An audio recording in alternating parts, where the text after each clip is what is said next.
بسم اللہ الرحمن الرحیم۔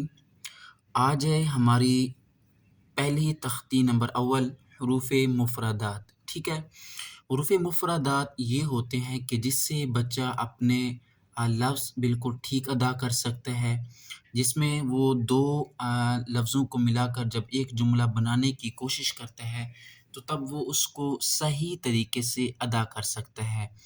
تو اس کے اندر ہم بچوں کو بتاتے ہیں کہ اگر ایک نقطہ ہو تو وہ کس چیز کے اوپر ہوتا ہے، اگر دو نقطے ہوں وہ کس چیز کے اوپر، اوپر نقطہ ہو تو پھر کیا چیز ہوتی ہے، اگر تین نقطے اوپر آ جائیں اس کو کیا پڑھنا ہوتا ہے۔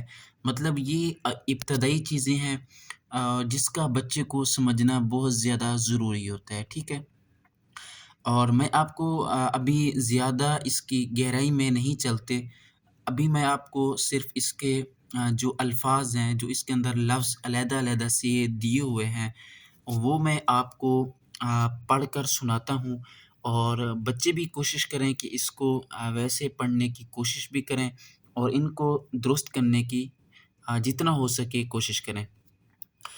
اب ہم شروع کرتے ہیں۔ اللہ پاک ہمارے استاد صاحب کو سلامت رکھے، استاد مظہر فرید صاحب آف میلسی سے۔ وہ جب ہمیں پڑھایا کرتے تھے تو وہ ہمیں صرف 3 لفظ یا صرف زیادہ سے زیادہ 5 لفظ ہمیں پڑھایا کرتے تھے۔ مطلب ہم تو ایک باقاعدہ سے تجوید کیا کرتے تھے، لیکن ہم اس تختی کو ایک ہی بار میں آپ کو پڑھ کر سناؤں گا، اور اگر آپ کو کوئی لفظ پوچھنا ہو آپ کامنٹس میں بھی پوچھ سکتے ہیں، اور اگر کوئی آپ نے اس سے میں مزید کوئی تجویز لینی ہو تو وہ بھی آپ ایک کامنٹس کے اندر بھی آپ میرے سے پوچھ سکتے ہیں۔ میں انشاءاللہ کوشش کروں گا کہ آپ کی مزید رہنمائی فرماؤں۔ سب سے پہلا لفظ ہے الف۔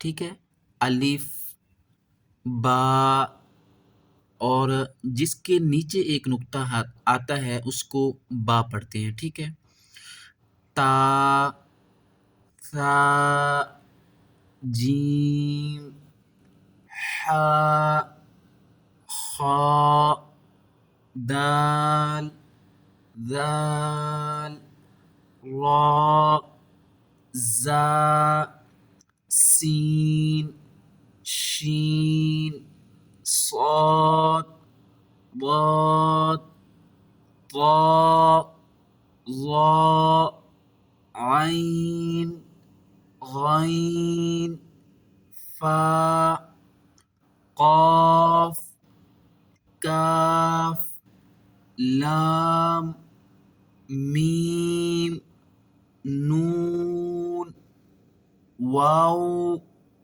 ہا، حمزہ، یا۔ اس میں ایک اور چیز آپ کو بتاتا ہوں جو بہت زیادہ ضروری ہے۔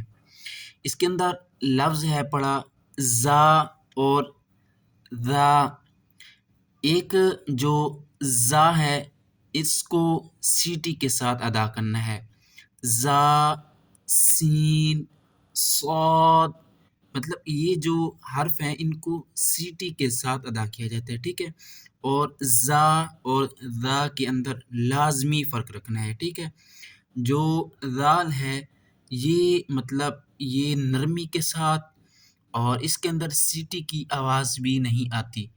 میں آپ کو انشاءاللہ کوشش کروں گا کہ مخارج الحروف جو ہیں ان کی بھی آپ کو تفصیل بیان کروں، وہ بھی آپ کو سمجھانے کی کوشش کروں۔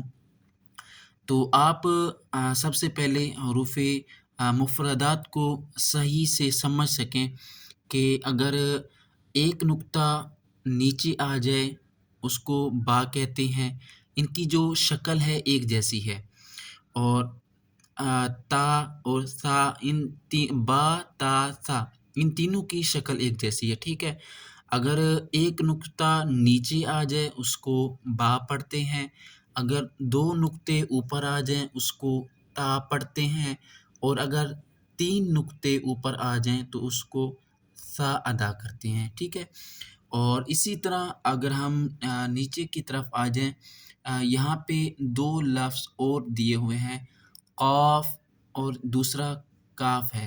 ٹھیک ہے، ایک قاف ہے کینچی والا اور دوسرا کاف ہے کتاب والا۔ ٹھیک ہے، ان کے اندر بھی فرق لازمی ہوتا ہے۔ ٹھیک ہے، اور ہماری یہ چھوٹی سی غلطی ہوتی ہے جو ہمیں بعض اوقات نہیں پتہ چلتا، ہم اسے اپنی طرف سے ٹھیک پڑھ رہے ہوتے ہیں۔ تو دعا ہے کہ اللہ پاک ہمیں سمجھنے کی توفیق عطا فرمائے، اور اللہ پاک مجھے صحیح طریقے سے آپ کو سمجھانے کی بھی توفیق عطا فرمائے۔ جزاکم اللہ خیرا، احسنتم۔